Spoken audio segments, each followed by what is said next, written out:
Kia ora, and welcome to Wednesday's Economy Watch, where we follow the economic events and trends that affect New Zealand. I'm David Chaston, and this is the international edition from interest.co.nz, and today we lead with news. The US dollar is wavering, down 1.7% on policy missteps, especially on the impact of the trade war hostilities. Benchmark interest rates are rising as risk premiums rise. Estimates for US growth are getting downgraded, while estimates for US inflation are being raised. These latest shifts will have global echoes. And in a shameless move, the US President has ended enforcement of the Foreign Corrupt Practices Act, saying bribing officials is now a part of US diplomacy. Previously, you could go to jail for that, and many people did. The lack of enforcement will probably only apply to Trump's supporters, though. And the US Fed boss Powell is testifying before Congress, newly hostile because Trump's troops are gunning for lower policy interest rates. He pushed back on being rushed on rate cuts. At the accusation the Fed is overstaffed, he countered by saying they aren't, but they are overworked. Last week's American Retail Red Book Index rose 5.3% above year-ago levels, a slowing but still a notable rise. Also at a good level is SME business optimism, but uncertainty is on the rise. This January survey by the NFIB was expected to rise from December, but it fell. And there was another large but well-supported US Treasury 3-year bond auction earlier today, and that went for a yield of 4.26%. This was slightly below the prior equivalent event of a month ago, 4.29%. Fear is being priced in more than uncertainty at present. And the February USDA World Agricultural Supply and Demand Estimates report has been released. It shows the US will likely produce more beef in 2025 and import levels will remain unchanged.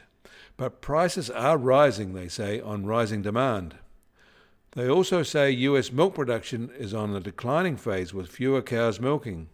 They see prices holding, in US dollar terms, of course.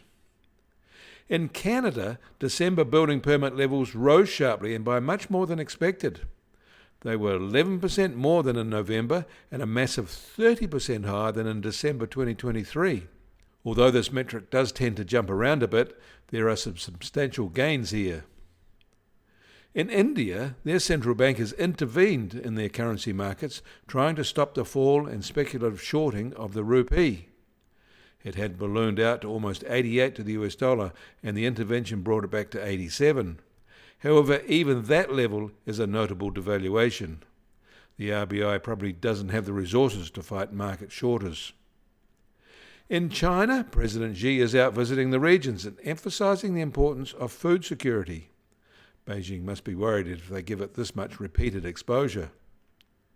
And yet another large property developer is throwing in the towel, not opposing its winding up.